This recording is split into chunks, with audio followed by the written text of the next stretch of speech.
하나님께서 오늘 우리에게 주신 말씀은 역대하 9장 13절에서 31절 말씀입니다. 역대하 9장 13절에서 31절 말씀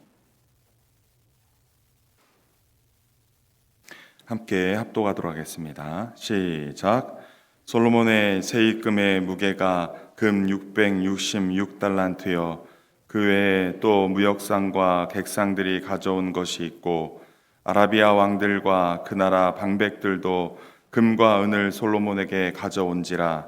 솔로몬 왕이 쳐서 늘린 금으로 큰 방패 200개를 만들었으니 방패 하나에 든 금이 600세겔이며 또 쳐서 늘린 금으로 작은 방패 300개를 만들었으니 방패 하나에 든 금이 300세겔이라.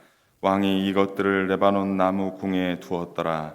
왕이 또 상아로 큰 보좌를 만들고 순금으로 입혔으니 그 보좌에는 6층계와 금 발판이 있어 보좌와 이어졌고 앉은 자리 양쪽에는 팔걸이가 있고 팔걸이 곁에는 사자가 하나씩 섰으며 또 12사자가 있어 그 6층계 양쪽에 섰으니 어떤 나라에도 이같이 만든 것이 없었더라. 솔로몬 왕이 마시는 그릇은 다 금이요 레바논 나무 궁의 그릇들도 다 순금이라. 솔로몬의 시대에 은을 귀하게 여기지 아니함은 왕의 배들이 후람의 종들과 함께 다시스로 다니며 그 배들이 3년에 1차씩 다시스의 금과 은과 상아와 원숭이와 공작을 실어 옴이더라. 솔로몬 왕의 재산과 지혜가 천하의 모든 왕들보다 큰지라. 천하의 열왕이 하나님께서 솔로몬의 마음에 주신 지혜를 들으며 그의 얼굴을 보기를 원하여 각기 예물을 가지고 왔으니 곧 은그릇과 금그릇과 의복과 갑옷과 향품과 말과 노새라. 해마다 정한 수가 있었더라. 솔로몬의 병검에는 말의 외양간은 4천이요 마병은 12,000명이라. 병거성에도 두고 예루살렘 왕에게도 두었으며 솔로몬이 유브라데 강에서부터 블레셋 땅과 애굽 지경까지의 모든 왕을 다스렸으며 왕이 예루살렘에서 은을 돌같이 흔하게 하고 백향목을 평지에 뽕나무같이 많게 하였더라. 솔로몬을 위하여 애굽과 각국에서 말들을 가져왔더라. 이에 솔로몬의 시종 행적은 선지자 나단의 글과 실로 사람 아이야의 예언과 선지자 이도의 묵시 책 곧 이도가 느바의 아들 여로보암의 책에 대하여 책되지 아니하였느냐. 솔로몬이 예루살렘에서 온 이스라엘을 다스린 지 40년이라. 솔로몬이 그의 조상들과 함께 잠에 그의 아버지 다윗의 성에 장사되고 그의 아들 르호보암을 이미 대신하여 왕이 되니라. 아멘. 오늘 본문은 솔로몬 통치 기록의 마지막 단락으로 그 지혜와 부귀영화가 세상의 왕들보다 뛰어남을 기록하고 있습니다. 앞단락과 마찬가지로 이런 증거들을 통해 솔로몬에게 지혜만이 아니라 부와 재물과 영광까지 주시겠다고 약속한 역대하 1장 1절에서 12절 말씀에 하나님의 말씀이 성취되었음을 계속적으로 말씀하고 있습니다. 먼저 13절에서 21절 말씀은 솔로몬이 소유한 엄청난 금과 그 용도를 설명하며 하나님의 말씀이 성취되었음을 증명합니다. 이 단락에서 금과 관련된 단어가 모두 11번 등장합니다. 금에 대한 강조는 하나님이 솔로몬에게 권세와 영광, 영화를 베푸셨음을 강조하는 것입니다. 13절부터 14절에 솔로몬의 세입금의 무게가 금 666달란트라고 말합니다. 솔로몬이 1년에 얻은 금이 666달란트라는 것입니다. 이는 이스라엘에게서 거둔 것이라기보다는 오히려 주변의 여러 나라들이 해마다 갖고 온 조공물이나 또는 무역을 통해서 얻은 수입물이지 않을까 합니다. 금 666달란트는 우리의 무게로 약 22톤 정도 된다고 합니다. 솔로몬은 앞서서 오빌에서 금 450달란트를 가져왔고 또 이외에도 무역상과 객상들과 아라비아 왕들과 방백들도 금과 은을 가져왔다라고 말하고 있습니다. 15절 16절에서는 솔로몬의 첫 번째 금 사용처에 대하여 설명하고 있습니다. 금을 어디에 사용했는가? 금을 쳐서 늘리는 공정을 통해서 큰 방패 200개를 만들었다고 합니다. 그리고 작은 방패 300개가 제작이 됐다고 합니다. 이 큰 방패는 우리 몸의 전신을 가릴 정도로 꽤 큰 방패라고 합니다. 근데 이 큰 방패의 크기가 600세겔이라고 해서 우리의 그람수로 따지면 6.8kg 정도 된다고 합니다. 10kg가 되지 않는 거죠. 하지만 이제 그러한 것을 전신으로 늘려서 이렇게 만들었다고 합니다. 6.8kg의 금이 들어갔고요. 작은 손방패는 금 400세겔로 3.4kg 정도 소요됐다고 합니다. 작은 방패는 솔로몬의 레바논 나무궁에 두었는데 아마 이 레바논 나무궁은 백향목으로 건축한 솔로몬의 거처였을 것이다 라고 말합니다. 솔로몬의 거처는 길이가 45m에 이르고 너비가 23m에 이르고 높이가 14m에 이르는 아주 큰 곳이라고 합니다. 이곳은 주거시설뿐만 아니라 왕실의 안전을 위해 무기고를 따로 두었던 것으로 보여지는 것 같습니다. 17절에서 19절 말씀은 솔로몬의 두 번째 금을 어떻게 사용했는지를 이야기를 합니다. 그것은 이제 왕의 보좌에 대한 부분인데요.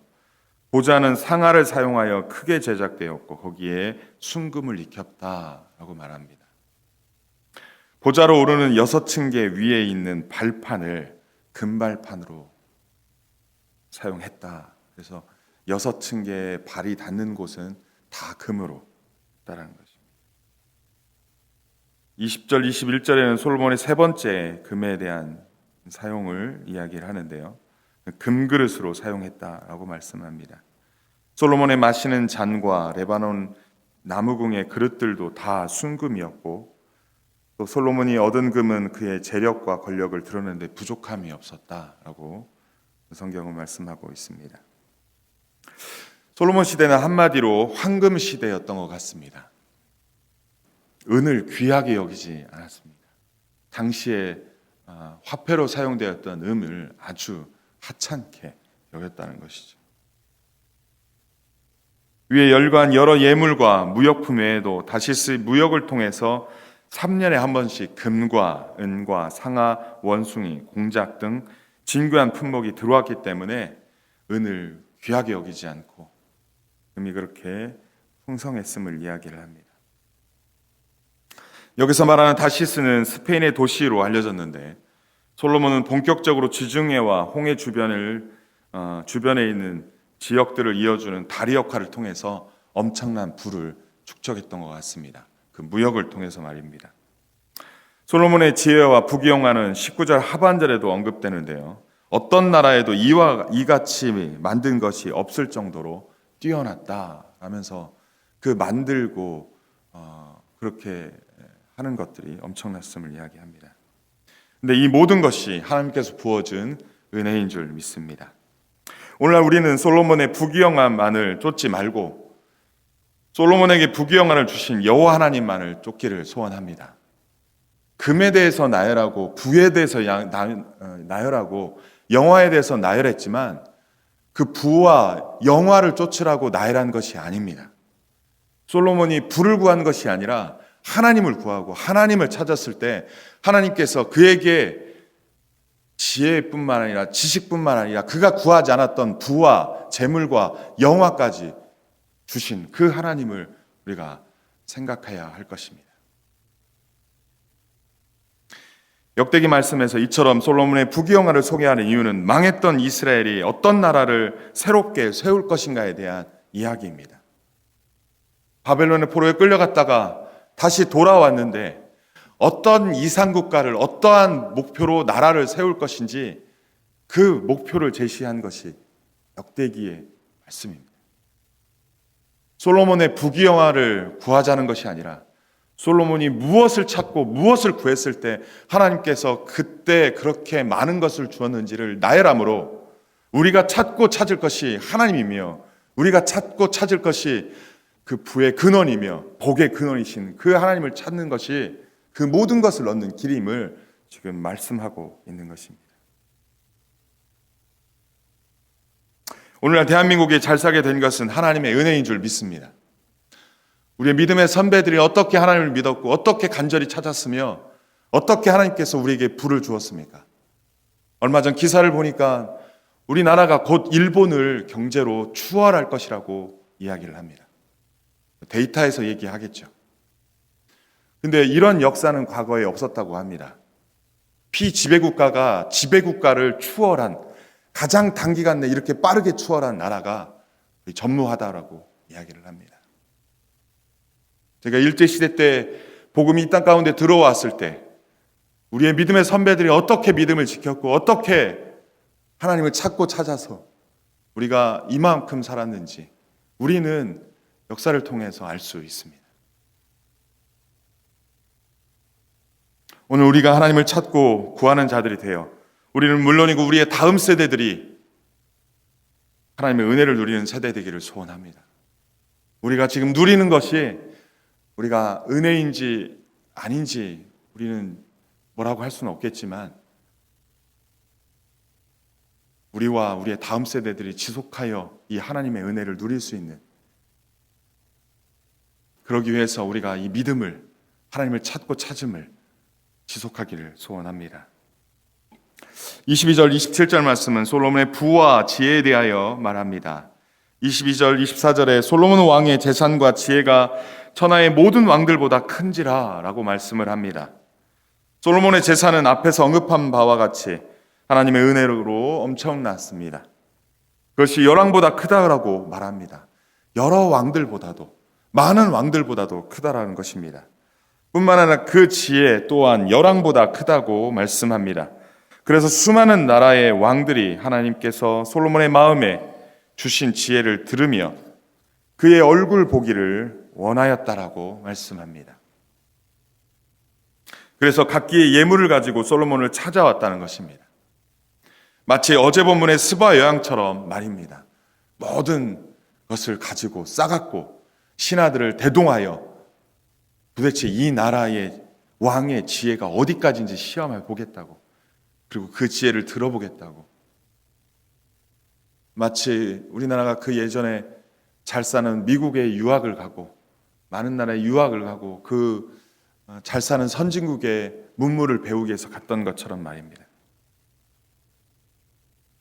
26절에서 솔로몬이 유브라데 강에서부터 블레셋 땅 애굽 지경까지의 모든 왕을 다스렸다라고 말씀합니다.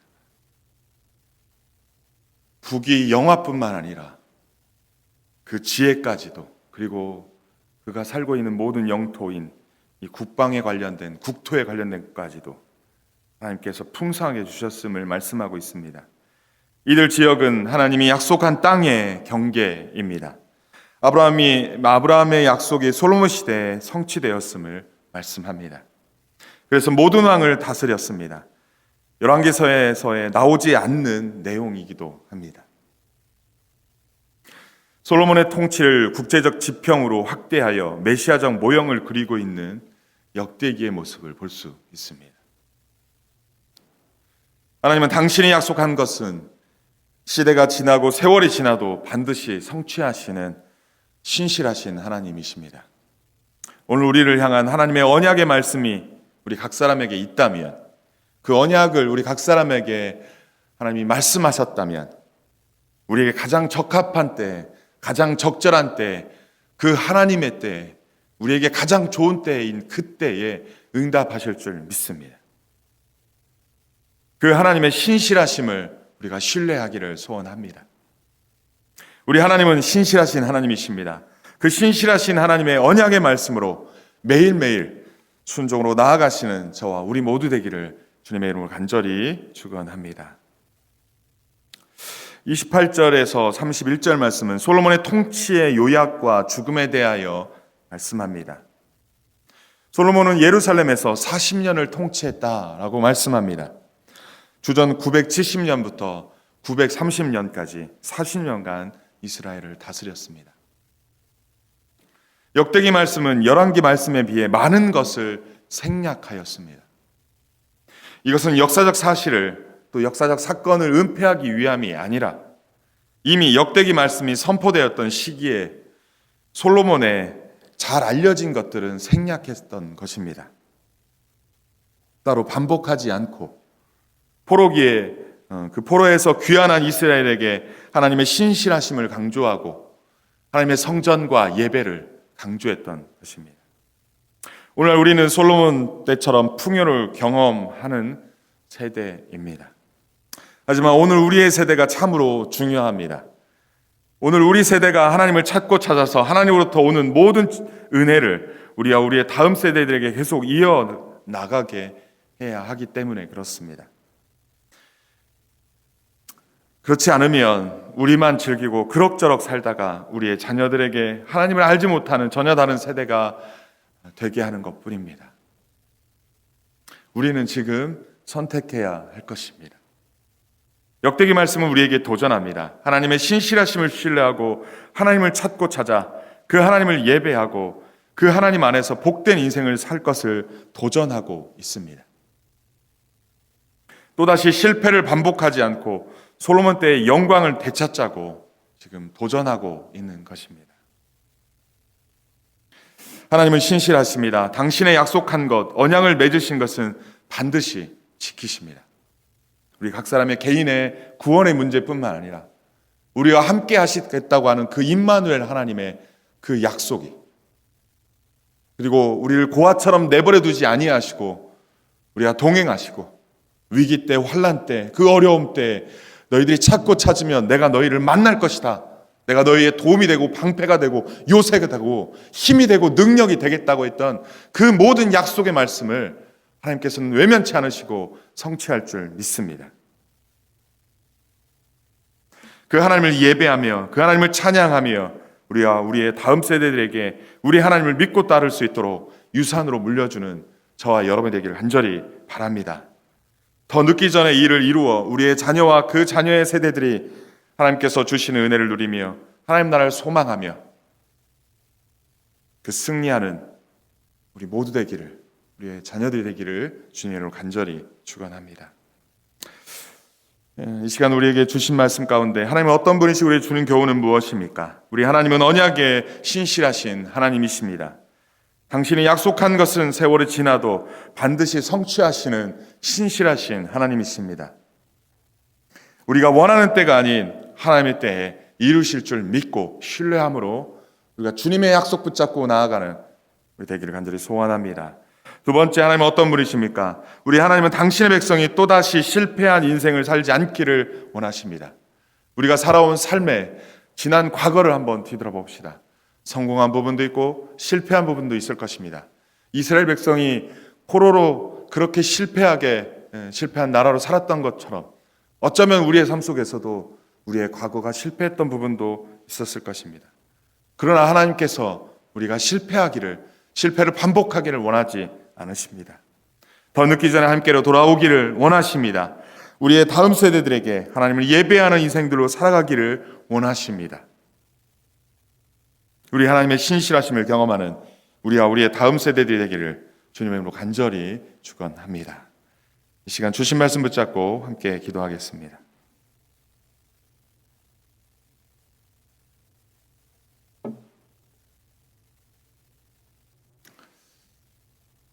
역대기에 처음 등장하는 이야기, 역대하 1장에 처음 등장하는 이야기는 솔로몬에게 엄청난 부귀영화를 주신 하나님, 그 하나님. 솔로몬은 1000번제를 드리며 하나님을 간절히 찾고 간절히 찾았습니다. 그래서 그 간절히 찾고 찾은 그날 밤에 솔로몬이 나타나서 내가 너에게 무엇을 해주기를 원하느냐? 너는 내게 구하라 했습니다. 솔로몬이 구한 것은 지혜와 지식이며 듣는 마음입니다. 하나님께서 맡겨주신 이 왕의 사명을 감당하기 위해서 하나님 내게 지혜와 지식, 듣는 마음을 허락해달라고 구했습니다. 솔로몬이 구한 것은 단 한 가지입니다. 솔로몬이 구한 것은 단 한 가지입니다. 부귀, 영화를 구한 것이 아니며 원수 죽이는 것, 원수 죽는 것을 구하는 것이 아니며 오래 사는 장수를 구한 것이 아니라 그 하나님의 마음에 합한 것 그 한 가지를 구했을 뿐입니다. 그런데 하나님이 그것뿐만 아니라 다른 모든 것들을 더하여 주셨다라고 말씀합니다. 오늘 우리는 복을 쫓고 복을 구하는 것이 아니라 복의 근원 되시는 하나님을 쫓아야 할 것이며 그 하나님을 구해야 할 것입니다. 그런 자를 하나님이 만나 주시고 그런 자에게 구하지 아니했던 그 모든 것까지 주시는 하나님이십니다. 이 솔로몬 1장부터 9장까지 나타난 하나님이 어떤 하나님인가를 우리에게 이미 충분히 보여주셨습니다. 성전을 찾고 성전을 건축하며 그렇게 예배하는 것들을 만들었던 그 솔로몬, 그에게 모든 것들을 주신 것처럼 오늘 우리도 하나님을 찾고 찾는 자리 되기를 소원합니다. 복을 구하는 것이 아니라 장수를 구하는 것이 아니라 복의 근원 되시는 그 하나님을 찾고 찾아서 우리가 마치 입에서 아직 나오지 아니한 기도 제목까지도 응답하시는 그 하나님을 맛보고 경험하며 그 하나님을 누리는 은혜가 있기를 소원합니다. 하나님, 이 시간 복의 근원 되시는 하나님을 찾기를 원합니다. 하나님을 구하기를 원합니다. 주님, 우리와 만나 주시옵소서. 우리가 하나님을 찾고 찾아오니 나의 하나님 되어주시고 우리 함께 하시며 우리와 영원토록 동거하여 주옵소서. 우리 합심하여 기도하겠습니다. 전능하신 아버지 하나님, 하나님이 어떤 분이신지 우리에게 말씀하여 주신 하나님,